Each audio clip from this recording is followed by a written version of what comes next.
ॐ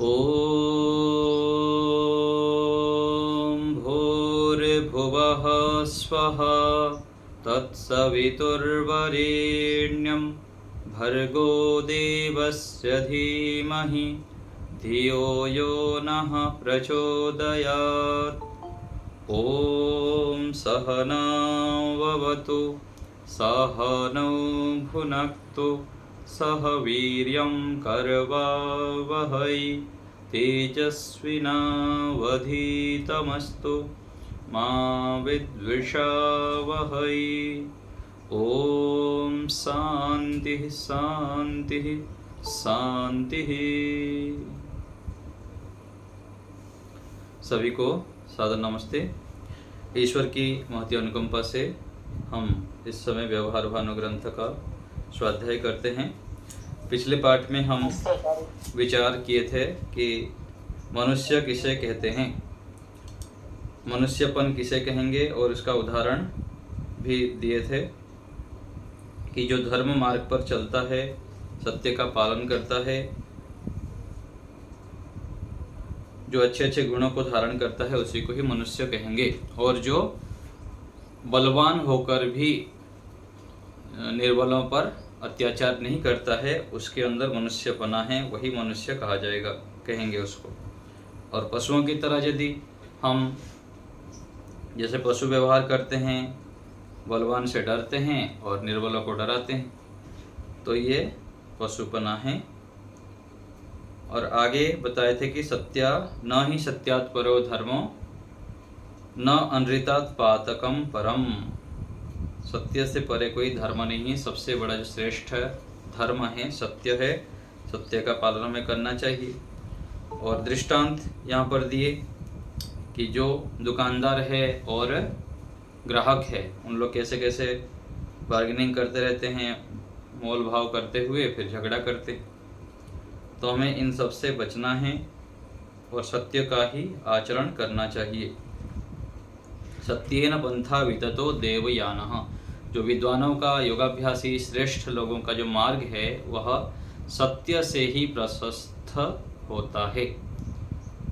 तो हमें यदि देव बनना है, श्रेष्ठ बनना है, मुमुक्षु बनना है, मुमुक्षु अर्थात मोक्ष के इच्छुक, भोजन के इच्छुक बुभुक्षु बोलते हैं। और यहाँ पर माता ही लिखा था ना, पिछले बार लिखा था, यहाँ पर कल जो लिखा है यहीं पर ही लिखा है। इसमें देखिए, सत्यमेव जयति नानृतम सत्येन पंथा विततो देवयानः। नमस्ते सर, ये कौन सा है? व्यवहार भानु में लिखा है। नहीं, कौन सा सूत्र ये मंत्र है? ये मुंडक उपनिषद का है। सत्यमेव जयति नानृतम सत्येन पंथा विततो देवयानः। तो व्यवहार भानु के हाँ पृष्ठ यहाँ व्यवहार भानु में देख लीजिए, अंतिम की ओर चल पड़ा है हमारा पाठ, तो आपको मिल जाएगा, बड़े अक्षर में लिखा होगा।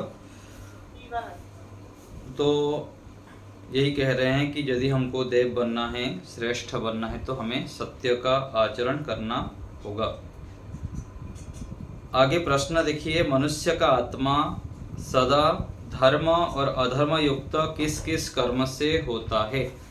कौन सा कर्म है जिससे व्यक्ति धर्मात्मा बनता है, और कौन सा ऐसे कर्म है जिससे अधर्म आत्मा बनता है, वह अधर्म युक्त होता है? उत्तर है, जो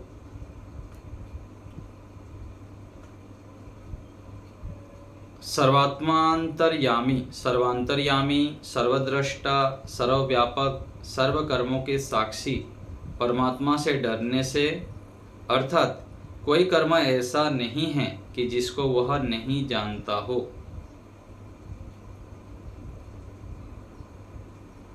सत्य विद्या, सुशिक्षा, सत्पुरुषों का संग, उद्योग, जितेंद्रियता, ब्रह्मचर्य आदि शुभ गुणों के होने और लाभ के अनुसार व्यय करने से मनुष्य धर्मात्मा होता है, और जो इससे विपरीत है वह धर्मात्मा कभी नहीं हो सकता। क्योंकि जो राजा आदि अल्पज्य मनुष्य से भय करता है और परमेश्वर से भय नहीं करता, वह क्यों कर धर्मात्मा हो सकता है? क्योंकि राजा आदि के सामने बाहर की अधर्मयुक्त चेष्टा करने में तो भय होता है, परंतु आत्मा और मन में बुरी चेष्टा करने में कुछ भी भय नहीं होता, क्योंकि ये भीतर का कार्य नहीं जान सकते। इससे आत्मा और मन का नियमन करने हारा एक राजा आत्मा और दूसरा राजा परमेश्वर ही है, मनुष्य नहीं है। वे जहाँ एकांत में राजा आदि मनुष्यों को नहीं देखते, वहाँ तो बाहर से भी चोरी आदि दुष्ट कर्म करने में कुछ भी शंका नहीं करते। तो प्रारंभ से बता रहे हैं कि जो व्यक्ति परमात्मा को सर्वांतर्यामी जानता है, परमात्मा सब जगह है, अंतर्यामी है, मन में भी हम जो विचार करते हैं, छल कपट आदि व्यवहार करते हैं, उनको भी जानते हैं, और जो अच्छे दिव्य विचारों से युक्त होते हैं उनको भी परमात्मा जानते हैं। तो जो व्यक्ति सर्वांतर्यामी, सर्वद्रष्टा, दृष्टा सब को देखने वाला, सर्वव्यापक और सर्व कर्मों के साक्षी परमात्मा से डरने से, अर्थात कोई कर्म ऐसा नहीं है कि जिसको वह ना जानता हो। तो जो व्यक्ति परमात्मा को ऐसे जानेगा तो वो क्या है? धर्मात्मा है, धर्मयुक्त कर्म करता है। और सत्य विद्या, सुशिक्षा, सत्पुरुषों का संग करना, मेहनती बनना, पुरुषार्थी, उद्योग करना, जितेंद्रिय होना, इंद्रियों को अपने वश में रखना, ब्रह्मचर्य आदि शुभ गुणों के होने से और लाभ के अनुसार व्यय करने से मनुष्य धर्मात्मा होता है। तो ये धर्मात्मा का लक्षण है। तो हमको देखना है कि हम इनमें से क्या क्या करते हैं, और हमें यदि और भी विशेष धर्म से युक्त होना है तो इन गुणों को धारण करना है। अच्छे विद्या से, सत्य विद्या से युक्त होना है, सुशिक्षा से युक्त होना है, और सत्पुरुषों का संग करना है, उद्योग करना, मेहनती बनना है, आलस्य नहीं करना, जितेंद्रिय, ब्रह्मचर्य आदि शुभ गुणों को करना, और लाभ के अनुसार व्यय करना। मान लीजिए हमारे पास 10 रुपया लाभ हो रहा है तो उसी प्रकार से 10 रुपये के अंदर ही व्यय करना है। यदि हम अधिक करते हैं तो फिर कर्जा चढ़ जाता है, फिर हम दुखी होते हैं, परेशान रहते हैं। तो ये जो आचरण करते हैं इस प्रकार, वह धर्मात्मा हैं। जो इनसे विपरीत करते हैं उनको धर्मात्मा कभी नहीं कह सकते हैं, वो धर्मात्मा नहीं हो सकता है। क्योंकि जो व्यक्ति राजा आदि अल्पज्य मनुष्य से भय करता है, यहाँ जो सामान्य मनुष्य होते हैं उनसे तो डरता है। वो क्या कहेंगे, वो क्या कहेंगे, यदि मैं अच्छे कार्य करूँगा तो लोग क्या कहेंगे, ऐसे भी लोग डरते हैं। मैं यज्ञ करूँगा तो लोग क्या कहेंगे, मैं ऐसे वस्त्र पहनूंगा तो लोग क्या कहेंगे। तो अच्छे कार्य करने में व्यक्ति भी ऐसे संकोच करते हैं कि वो लोग क्या कहेंगे। तो यहाँ जब लोगों को, ये सब अल्पज्य हैं, उनको भय करना और परमेश्वर से भय नहीं करना, ये क्या है? अधर्मात्मा का लक्षण है। धर्मात्मा व्यक्ति परमेश्वर को सब जगह अनुभव करते हुए यहाँ से कोई अच्छे कार्य करने में संकोच नहीं करता है, उसको करते जाता है। क्योंकि राजा आदि के सामने बाहर की अधर्मयुक्त चेष्टा करने में तो भय होता है। यहाँ कोई देख ना लेगा, इसलिए एक व्यक्ति गलत काम नहीं करता है, देख के क्या कहेगा। परंतु आत्मा और मन में बुरी चेष्टा करने में कुछ भी भय नहीं करता। जो सामान्य व्यक्ति है वो क्या करते हैं, कोई तो हम देखने वाला नहीं है, तो मन में भी दूसरे के प्रति वैर भाव कर लेते हैं और द्वेष कर लेते हैं, गलत गलत विचार ले आते हैं। तो ये क्या है? अधर्मात्मा का लक्षण है। क्योंकि ये भीतर का कार्य नहीं जान सकते। यहाँ बाहर के लोग, तो मैं कुछ भी सोचता रहूं मन में,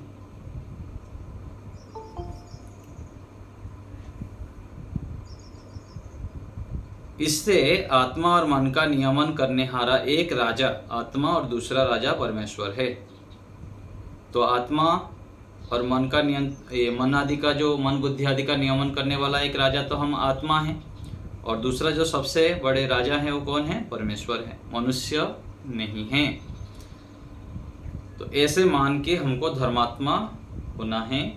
वे जहाँ एकांत में राजा आदि मनुष्य को नहीं देखते, वहाँ तो बाहर से भी चोरी आदि दुष्ट कर्म करने में कुछ भी शंका नहीं करते हैं जो धर्मात्मा होते हैं।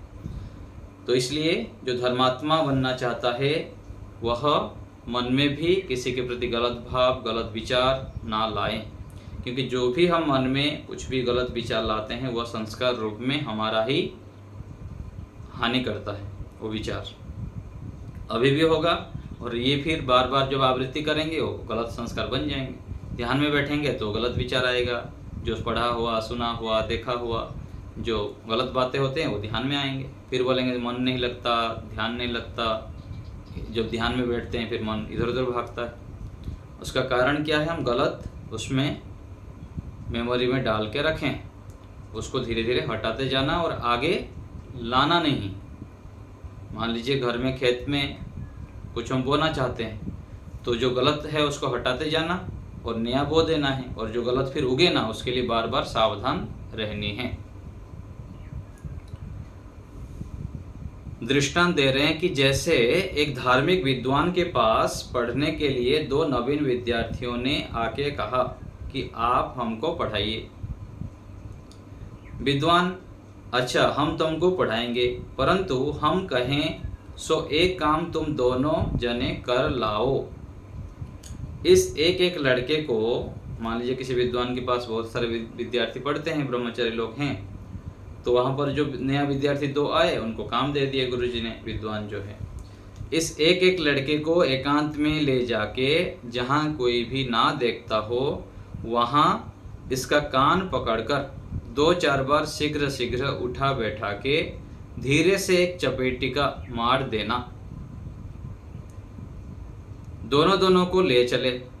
तो विद्वान ने उनको काम दे दिए, जो विद्यार्थी आए, कि आप इनको एकांत में ले जाना और जहाँ पर कोई ना देखता हो वहाँ पर 2-4 बार बैठक उठक करा के फिर एक चपेटा धीरे से लगा के फिर आना।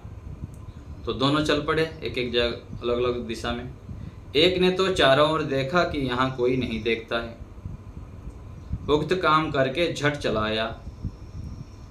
दूसरा पंडित के वचन के अभिप्राय को विचारने लगा कि मुझको लड़का और मैं लड़के को देख रहा हूँ अभी, फिर वह काम कैसे कर सकता हूँ? वो तो मुझको देख रहा है और मैं उनको देख रहा हूँ, तो ऐसे काम कैसे हो सकता है? ऐसा सोचकर पंडित के पास आया। तब जो पहले आया था उससे पंडित ने पूछा कि जो हमने कहा था सो तू कर आया? उसने कहा हाँ। फिर दूसरे को पूछा कि तू भी कर आया वा नहीं? उसने कहा नहीं, क्योंकि आपने मुझको ऐसा कहा था कि जहाँ कोई ना देखता हो वहाँ यह काम करना, और सो ऐसा स्थान मुझको कहीं भी नहीं मिल सकता। प्रथम तो मैं इस लड़के को और लड़का मुझको देखता ही था। पंडित ने कहा कि तू बुद्धिमान और धार्मिक है, मुझसे पढ़। दूसरे से कहा कि तू पढ़ने के योग्य नहीं है, यहाँ से चला जा। वैसे ही क्या कोई भी स्थान व कर्म है कि जिसको आत्मा और परमात्मा ना देखता हो? जो मनुष्य इस प्रकार आत्मा और परमात्मा की साक्षी से अनुकूल कर्म करते हैं वे ही धर्मात्मा कहलाते हैं। तो धर्मात्मा किसे कहेंगे? जो परमात्मा को सब जगह जानते हुए, उनकी अनुभव करते हुए उनके अनुकूल कार्य करता है, कर्म करता है, उसको धर्मात्मा कहेंगे। ईश्वर की आज्ञा के अनुकूल जो कर्म करते हैं उनको धर्मात्मा कहेंगे। आगे प्रश्न है, सब मनुष्यों का विद्वान व धर्मात्मा होने का संभव है व नहीं? तो सभी लोग क्या विद्वान बन सकते हैं क्या? ये प्रश्न है। उत्तर है विद्वान होने का संभव नहीं, परंतु जो धर्मात्मा हुआ चाहे तो सभी हो सकते हैं। तो विद्वान सभी तो नहीं हो सकते हैं, लेकिन धर्मात्मा हो सकते हैं, धर्माचरण तो कर सकते हैं। अविद्वान लोग दूसरों को धर्म में निश्चय नहीं करा सकते, और विद्वान लोग धार्मिक होकर अनेक मनुष्यों को भी धार्मिक कर सकते हैं। और कोई धूर्त मनुष्य अविद्वान को बहका के अधर्म में प्रवृत्त कर सकता है, परंतु विद्वान को अधर्म में कभी भी प्रवृत्त नहीं कर सकता, नहीं चला सकता। क्योंकि जैसे देखता हुआ मनुष्य कुएं में कभी नहीं गिरता, परंतु अंधे के गिरने का संभव है, वैसे विद्वान सत्य असत्य को जान के उसमें निश्चित रह सकते हैं, और अविद्वान ठीक ठीक स्थिर नहीं रह सकते। इसलिए सभी को विद्वान होना आवश्यक है, धर्मात्मा होना आवश्यक है। धर्मात्मा के साथ साथ यदि विद्वान हो जाएंगे तो बहुत अच्छी बात है। तो विद्वान अर्थात ज्ञान से युक्त होना, शास्त्र से युक्त होना, सत्य ज्ञान से युक्त होना। तो जो ज्ञान से युक्त होता है उसका ही नेत्र है, और जो अज्ञान से युक्त होता है, जिसके पास ज्ञान नहीं, वो अंधे के समान है। वो देखते हुए भी नहीं देखता है, खाते हुए भी नहीं खाता है, सुनते हुए भी नहीं सुनता है। अर्थात व्यक्ति खा रहा है लेकिन क्या खाना क्या नहीं खाना पता नहीं। आजकल देखिए बड़े बड़े पढ़े लिखे हैं, अपने आप को बहुत पढ़े लिखे मानते हैं, पिज़्ज़ा बर्गर इधर उधर के जो खाते रहते हैं, ना उसमें कुछ पौष्टिकता है ना कुछ, और भी शरीर को बिगाड़ रहे हैं। नशा पदार्थ तो अलग, और जो खाने योग्य पदार्थ में भी वो पूरा तेल मसाला और ऐसे ऐसे खा लेते हैं। शरीर को क्या बना रखे हैं, कूड़ा पात्र, डस्टबिन होता है ना, जैसे उसमें हम कूड़ा डाल देते हैं, ऐसे ही शरीर परमात्मा के द्वारा दिया हुआ मंदिर है। इसको क्या बना दिए हैं, जो जहाँ मिला वहाँ गए तो चाय पी लिए, वहाँ गए तो नाश्ता कर लिए, फ्री मिल रहा है खा लो डाल दो, यहाँ तो फ्री में मिला हुआ। तो ये शरीर क्या है, परमात्मा के द्वारा दिया हुआ मंदिर है। एक भजन आता है ना, आपको पहले भी एक बार बताया था कि आता है कि बंगला बना बना दर देश, इसमें नारायण परवेश, ऐसे एक आता है भजन।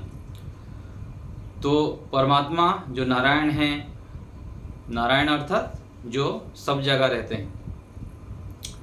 नारायण का परिभाषा की है ना सत्यात प्रकाश में भी।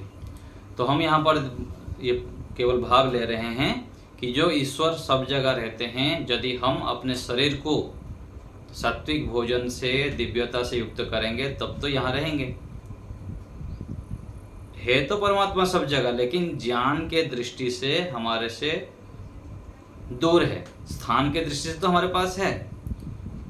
होने का मतलब क्या है, जैसे माता पिता घर में हैं, तो माता पिता के यदि हम अनुकूल बनते हैं तो हमको कुछ उपदेश करते हैं, हमको गलत से बचाते हैं, और यदि हम उनके प्रतिकूल रहेंगे तो हमको कुछ गलत पे चलते रहो तो चलते रहो, तुम मरो, मेरे बात तो मानते नहीं हो, तो माता पिता कुछ बोलेंगे नहीं।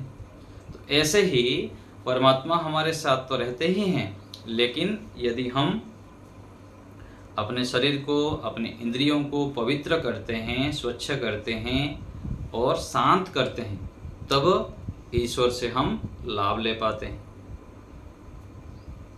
तो यह हमको ध्यान देनी है कि भोजन आदि उतनी मात्रा में करें जितना आवश्यक है, और जो खा रहे हैं भोजन के रूप में और जो विचार कर रहे हैं उसको हर समय छान के लेना है कि कोई गलत देखना, सुनना, पढ़ना आदि ना हो। और खाने में भी उतना ध्यान देनी है कि सत्वगुण युक्त खाना खाएं, जिससे हम अपने मोक्ष के राह पर बढ़ सकते हैं, पढ़ाई लिखाई कर सकते हैं, सत्वगुण से युक्त हो सकते हैं। तो ये कह रहे हैं कि जो अविद्वान है वो अंधे के समान है, इसलिए ज्ञान से युक्त होना है, विद्वान बनना है। तो धर्मात्मा तो पहले प्राथमिकता धर्मात्मा है, धर्म आचरण करना है, फिर आगे चलकर हमको विद्वान भी बनना है। दृष्टांत दे रहे हैं, एक कोई अविद्वान राजा था।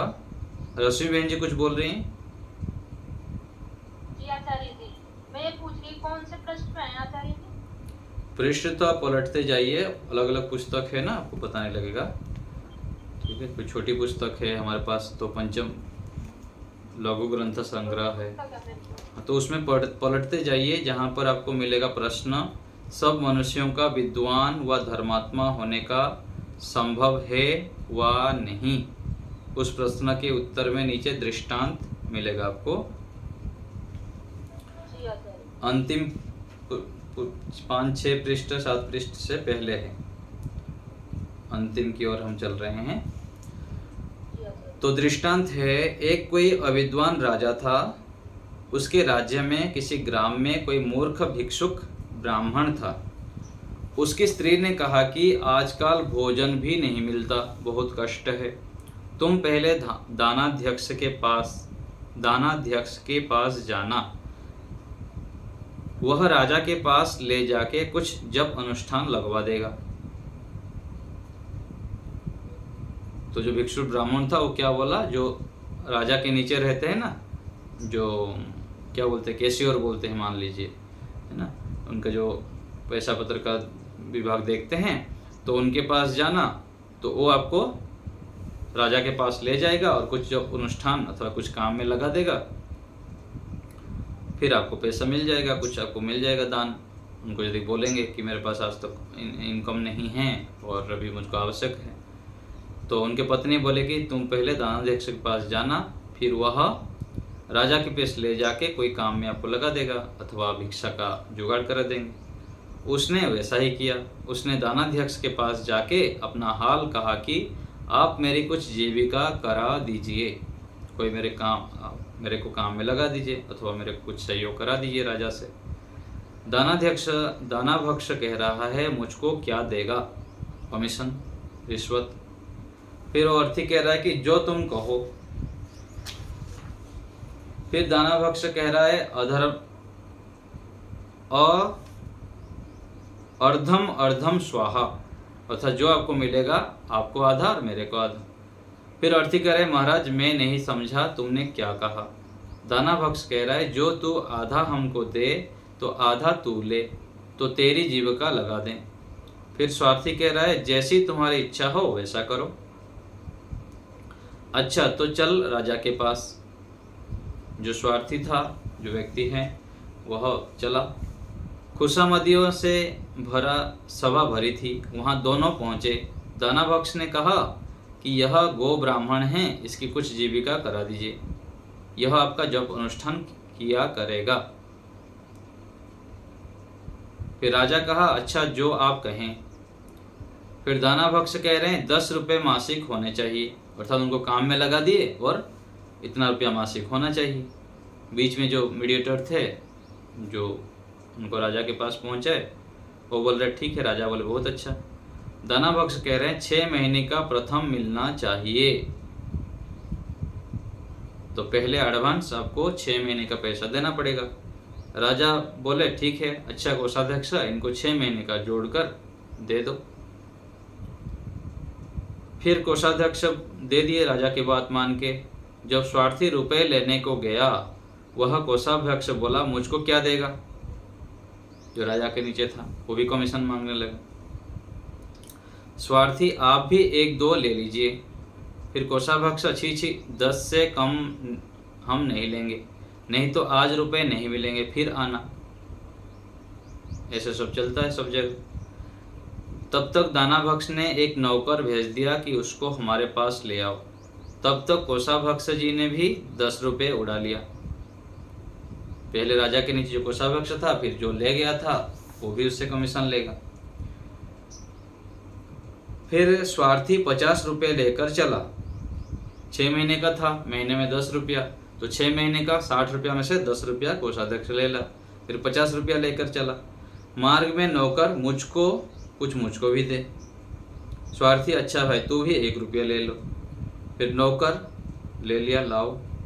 जब दरवाजे पर आया तब सिपाहियों ने रोका, कौन हो तुम, क्या ले जाते हो। नौकर कह रहा है कि मैं दानाभक्ष का नौकर हूँ। सिपाही बोल रहा है यह कौन है? नौकर कह रहा है जप अनुष्ठानी। फिर सिपाही कुछ मिला? नौकर यही जाने। सिपाही फिर कह रहा है कहो भाई क्या मिला? स्वार्थी कह रहा है जितना तुम लोगों से बचकर घर पहुंचे सो ही मिला। फिर सिपाही कह रहा है हमको भी कुछ देता था। स्वार्थी लो 8 आने। फिर सिपाही ले लिया। तब तक दाना भक्ष घबराया कि वह भाग तो नहीं गया। तब तक वे स्वार्थी आदि भी आ पहुंचे। फिर दाना भक्ष लाओ रुपए कहाँ हैं? फिर स्वार्थी ये है 48 रुपया। फिर दाना भक्ष 12 रुपये कहाँ गए? स्वार्थी ने जैसा हुआ था वैसा कह दिया। फिर दाना भक्ष कहा अच्छा तो 4 मेरे गए और 8 तेरे। फिर स्वार्थी ने अच्छा जैसी आपकी इच्छा हो। तब 26 लिए दाना भक्ष ने और 22 स्वार्थी ने लेके कहा कि मैं घर हो आऊं, कल आ जाऊंगा। वह दूसरे दिन आया। उससे दाना भक्ष ने कहा कि तू गंगा जी पर जाकर राजा का जप कर और ये ले धोती, अंगोछा, पंचपात्र, माला और गौमुखी। वह लेके गंगा पर गया। वहां स्नान कर माला लेके जप करने बैठा। विचारा कि जो दाना भक्ष ने कहा था वही मंत्र है। ऐसा वह मूर्ख समझ गया। तो ये चल रहा है, जो ब्राह्मण था ना, वो ब्राह्मण भिक्षुक था, तो उसका जप अनुष्ठान करा देगा राजा का, उसके विषय में चल रहा है ये प्रकरण। तो जब वहां गया ब्राह्मण के पास राजा का अनुष्ठान कराने, तो क्या हुआ, वह गंगा पर जाके फिर वहां पर स्नान करके माला जप करने बैठ गया। फिर विचारा कि जो दाना भक्ष ने कहा था वही मंत्र है। दाना भक्ष अर्थात जो ब्राह्मण को दाना भक्ष ने कहा था, क्योंकि ब्राह्मण तो अविद्वान है, वो तो ज्ञान नहीं है उसके पास, इसलिए उसको ठग रहे हैं सभी, उसका उदाहरण दे रहे हैं। फिर ऐसा ही वह मूर्ख समझ गया और सरल सरक माला खटक मणका, मैं राजा का जप करूं, मैं राजा का जप करूं, मैं राजा का जप करूं जपने लगा, क्योंकि वो राजा का अनुष्ठान करना था। तब किसी दूसरे मूर्ख ने विचारा कि जब उसका लग गया तो मेरा भी लग जाएगा। उस व्यक्ति का राजा के माध्यम से लग गया था काम में, तो मेरा भी लग जाएगा। चलो, वह गया, वैसा ही हुआ। चलते समय दाना भक्ष बोला कि तू जा, जैसा वह करता है वैसा ही करना। वह गंगा पर गया, वैसा ही आसन पर बैठकर पहले वाले का मंत्र सुनकर जपने लगा कि तू करे सो मैं करूं, तू करे सो मैं करूं। वैसे ही तीसरा कोई धूर्त जाके सब कुछ कर करा लाया। चलते समय दाना भक्ष ने कहा कि जब तक निर्वाह होता दिखे तब तक करना। वह भी इसी अभिप्राय को मंत्र समझ के वहां जप करके करने को बैठ जपने लगा कि ऐसा निभेगा कब तक, ऐसा निभेगा कब तक, ऐसा निभेगा कब तक। वैसे ही कोई चौथा मूर्ख सब प्रबंध कर करा के गंगा पर जाने लगा। एक को देख के दूसरा भी करते हैं, भेड़ चाल बोलते हैं ना। तब दाना भक्ष ने कहा कि जब तक निभे तब तक निभाना। तब वह भी इसको मंत्र ही समझ के गंगा पर जाके जप करने को बैठा और उन तीनों का मंत्र सुना कि एक कहता है कि मैं राजा का जप करूं, मैं राजा का जप करूं। दूसरा कह रहा है तू करे सो मैं करूं, तू करे सो मैं करूं। तीसरा ऐसा निभेगा कब तक, ऐसा निभेगा कब तक। और चौथा जपने लगा जब तक निभे तब तक। आगे कह रहे हैं कि ध्यान रखो कि सब अधर्मी और स्वार्थी लोगों की लीला ऐसे ही हुआ करती है कि अपने मतलब के लिए अनेक अन्याय रूप कर्म करके अन्य मनुष्यों को ठग लेते हैं। तो यहाँ भी ऐसे ही बहुत चल रहा है। व्यक्ति अपने मतलब सिद्ध करने के लिए लोगों को अलग अलग उपाय से ठगते रहते हैं। अभाग्य है ऐसे मनुष्यों का कि जिनके आत्मा अविद्या और अधर्म अंधकार में गिर के कदापि सुख को प्राप्त नहीं होते। आज देखिए करोड़ों लोग कैसे ही अंधकार के गर्त में डूबे हुए हैं, ना वास्तविक ईश्वर का पता, ना परमात्मा के स्वरूप जानते हैं। और अधिकांश ऐसे भी मिल जाएंगे कि जो जानकर भी उस प्रकार से कार्य नहीं करते हैं, ना यज्ञ करते हैं, ना ध्यान करते हैं, ना धर्म आचरण करते हैं। तो ऐसे मनुष्य को बोल रहे हैं कि वह अभाग्य है, उनकी अभाग्य है, अर्थात वो अंधकार में डूबे हुए हैं। इसलिए जब तक ज्ञान नहीं है तब तक व्यक्ति धर्म आचरण नहीं कर पाता है और वह मनुष्य जीवन धारण करके भी वह उन्नति की ओर बढ़ नहीं पाता है। पशुओं की तरह ही रहता है, जैसे पशु खाता पीता फिर मर जाता है, ऐसे ही मनुष्य की भी स्थिति हो जाती है। तो आगे बता रहे हैं कि यहाँ एक धार्मिक राजा का दृष्टांत सुनो। धार्मिक राजा का दृष्टांत दे रहे हैं उदाहरण। कोई एक विद्वान धर्मात्मा राजा था। उसके और उसके दाना भक्ष के पास किसी ऐसे ही धूर्त ने जाकर कहा कि मेरी जीविका कर दो। दानाध्यक्ष ने कहा, तुमने कौन सा शास्त्र पढ़ा और क्या क्या काम करते हो? अर्थी ने कहा, मैं कुछ भी नहीं पढ़ा हूँ। 20 वर्ष तक खेलता कूदता, गाय भैंस चराता, खेतों में डोलता रहा, माता पिता के सामने आनंद करता था। अब सब घर का बोझ पड़ गया है, आपके पास आया हूँ, कुछ करा दीजिए। दानाध्यक्ष ने कहा, नौकरी चाकरी करो तो करा दें, अर्थात सामान्य जो काम होता है वो करना है तो करो। अर्थी ने कहा, मैं ब्राह्मण साधु और जहाँ तहाँ बाजारों में उपदेश करने वाला हूँ, मुझसे ऐसा परिश्रम कहाँ बन सकता है? फिर दानाध्यक्ष ने कहा कि तू बिना विद्या के ब्राह्मण और परोपकार के बिना साधु और विज्ञान के बिना उपदेश कैसे कर सकता होगा? इसलिए नौकरी चाकरी करना हो तो कर, नहीं तो चला जा। तो ये क्या है? धार्मिक जो राजा है उसके पास जो रहते हैं उनके नीचे वो इस प्रकार से बोला। तो जो धार्मिक होते हैं वो ज्ञान से युक्त होने से और ठीक ठीक फिर धर्म आचरण करते हैं और दूसरों को भी उस प्रकार से सही जगह पर सहयोग करते हैं और जिसको जो योग्य काम है उसको देते हैं। वह मूर्ख वहाँ से निराश होकर चला कि यहाँ मेरी दाल ना गलेगी, चलो राजा से कहें।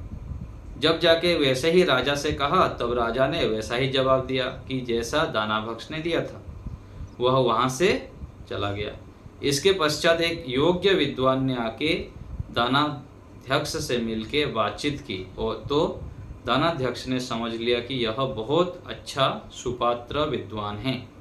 जाके राजा से मिला के कहा कि इन पंडित जी से आप भी कुछ बातचीत कीजिए। वैसा ही किया। तब राजा ने परीक्षा करके जाना कि यह अतिश्रेष्ठ विद्वान हैं। ऐसा जानकर कहा कि आपको 1000 रुपये मासिक मिलेंगे। आप सदा हमारी पाठशाला में विद्यार्थियों को पढ़ाया करिए और धर्म उपदेश दिया कीजिए। वैसा ही हुआ। तो धन्य ऐसे राजा और दानाध्यक्ष आदि हैं जिनके हृदय में विद्या, परमात्मा और धर्म रूप सूर्य प्रकाशित होता है। तो जो धर्मात्मा हैं, ईश्वर की आज्ञा का पालन करते हैं, उनके हृदय में विशेष ज्ञान परमात्मा की ओर से मिलता है। अंतर्यामी रूप से ईश्वर उनको श्रेष्ठ मार्ग पर चलाते हैं। जैसे घर में बड़े माता पिता होते हैं, अच्छे गुरुजन होते हैं, तो हमको गलत मार्ग से हटा के अच्छी अच्छी प्रेरणा देकर अच्छे मार्ग पर चलाते हैं, हमारे जीवन को प्रशस्त करते हैं। ऐसे ही परमात्मा भी हमारे माता पिता गुरु आदि होने से हमको सही मार्ग पर चलाते हैं। इसलिए हमको ऐसे ही श्रेष्ठ मार्ग पर चलना चाहिए। और कैसे चलेंगे? जब हम विद्वान बनेंगे, शास्त्रों को पढ़ेंगे, सत्य को समझने के लिए प्रयास करेंगे। और सत्य तब समझ में आता है जब जीवन में तपस्या होती है। जीवन तप से परिपूर्ण होता है, परोपकार प्रिय होता है। और पुरुषार्थी जो व्यक्ति आलस्य प्रमाद को त्यागता है और सभी के कल्याण के लिए प्रयत्नशील रहता है, उसके हृदय में सत्य प्रकाशित होता है और वह अपने जीवन को सुखमय करता है और दूसरे को भी उस मार्ग पर ले चलता है। तो ऐसे हमें प्रयास करनी चाहिए। तो आज यहीं रखते हैं।